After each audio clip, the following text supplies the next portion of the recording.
नमस्कार, आप देख रहे हैं सुनो यूपी भर की 10 बड़ी खबरों पर एक नजर डालते हैं। उसके पहले अगर चैनल पर नए हैं, खबर अच्छी लगे तो चैनल को सब्सक्राइब करना बिल्कुल ना भूले।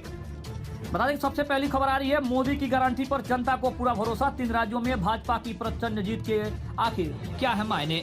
लोकसभा चुनाव 2024 से पहले 5 राज्यों के विधानसभा चुनाव को सेमीफाइनल कहना अतिशयोक्ति हो सकती है।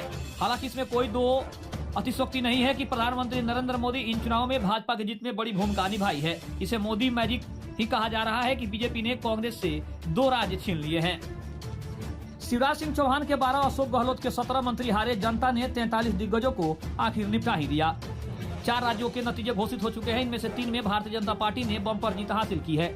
वहीं तेलंगाना में कांग्रेस ने भारत राष्ट्र समिति को सत्ता से बाहर कर दिया। खास बात है कि इन सभी राज्यों में कई बड़े उलटफेर भी देखने को मिले हैं। आंकड़े बता रहे हैं कि रविवार को घोषित नतीजों में कम से कम 43 मंत्री चुनाव हार गए हैं। छत्तीसगढ़ के गठन के बाद से इस राज्य में हुए विधानसभा चुनाव में पहली बार भारतीय जनता पार्टी ने सबसे बड़ी जीत हासिल की है। भाजपा ने राज्य विधानसभा चुनाव के लिए रविवार को हो रही मतगणना में 54 सीटों पर जीत हासिल की है। यह 2000 में राज्य गठन के बाद से हुए विधानसभा चुनाव में भाजपा की अब तक की सबसे बड़ी जीत है। हार से टूटा कर्नाटक की जीत का खुमार। कांग्रेस की लोकसभा में भी बड़ी चुनौतियां सामने आने लगी। लोकसभा चुनाव से ठीक पहले 3 बड़े हिंदी भाषी राज्यों में हार से कांग्रेस को तगड़ा झटका लगा है। इस हार के बाद पार्टी को अपनी रणनीति पर पुनर्विचार करने और सहयोगियों को साथ लेकर चलने का भी दबाव बढ़ गया है। हार का आगामी लोकसभा चुनाव पर कितना असर पड़ेगा यह तो वक्त तय करेगा, पर लड़ाई में बने रहने के लिए कांग्रेस को कड़ी मेहनत करने की जरूरत पड़ने लगी है। मध्य प्रदेश में बीजेपी को बड़ी जीत हासिल हुई है, जबकि कांग्रेस को हार का सामना करना पड़ा है। बीजेपी ने 163 सीटें जीती है, जबकि कांग्रेस ने 66 सीटें जीती है। इसके अलावा 1 सीट पर अन्य को जीत मिली है। मध्य प्रदेश की 230 विधानसभा सीटों पर नतीजा क्लियर हो गया है। बीजेपी ने दमदार वापसी की है और कांग्रेस को प्रदेश में बड़ी हार मिली है। भाजपा ने मध्य प्रदेश में 163 सीटें जीती, जबकि कांग्रेस ने 66 सीटें जीती है। इसके अलावा 1 सीट पर अन्य को जीत मिली है। पाकिस्तान के एक और वर्ल्ड रिकॉर्ड के नजदीक पहुंचा भारत। तोड़ने के लिए करना होगा थोड़ा लंबा इंतजार। ऑस्ट्रेलिया को बेंगलुरु में खेले गए 5वें T20 में 6 रनों से हराकर टीम इंडिया ने 5 मैचों की सीरीज में 4-1 से सीरीज पर कब्जा जमाया। इसके साथ भारत पाकिस्तान के एक और वर्ल्ड रिकॉर्ड के नजदीक पहुंच गया है। हाल ही में टीम इंडिया ने पाकिस्तान के T20 इंटरनेशनल क्रिकेट में सबसे ज्यादा जीत का रिकॉर्ड तोड़ दिया था।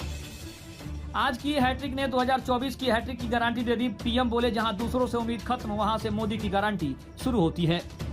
5 राज्यों में हाल ही में हुए विधानसभा चुनाव में से 4 के नतीजे सामने आ गए हैं। मध्य प्रदेश, राजस्थान और छत्तीसगढ़ में भाजपा को बहुमत मिला है, तो तेलंगाना में कांग्रेस की जीत हुई है। 3 राज्यों में जीत के बाद पीएम नरेंद्र मोदी दिल्ली स्थित भाजपा कार्यालय पर कार्यकर्ताओं को संबोधित कर रहे थे और चुनावी रुझानों में भाजपा के साथ बहुमत मिलता देखते हुए प्रधानमंत्री ने कहा कि जहां से दूसरों की उम्मीद खत्म हो जाती है, वहां से मोदी की गारंटी शुरू होती है। आखिरकार घमंड हार गया, अकेले नहीं जीत पाओगे। हारते ही कांग्रेस को इंडिया गठबंधन में मिलने लगी सबसे बड़ी नसीहतें। मध्य प्रदेश और राजस्थान, छत्तीसगढ़ में कांग्रेस के हाथ लगी करारी हार ने इंडिया गठबंधन की एकता की कलई को खोल दिया है। एमपी में जहां कांग्रेस अपनी बड़ी जीत को लेकर तमाम दावे कर रही थी, राजस्थान और छत्तीसगढ़ तक में अपनी सरकार बनाने में कामयाब नहीं हुई।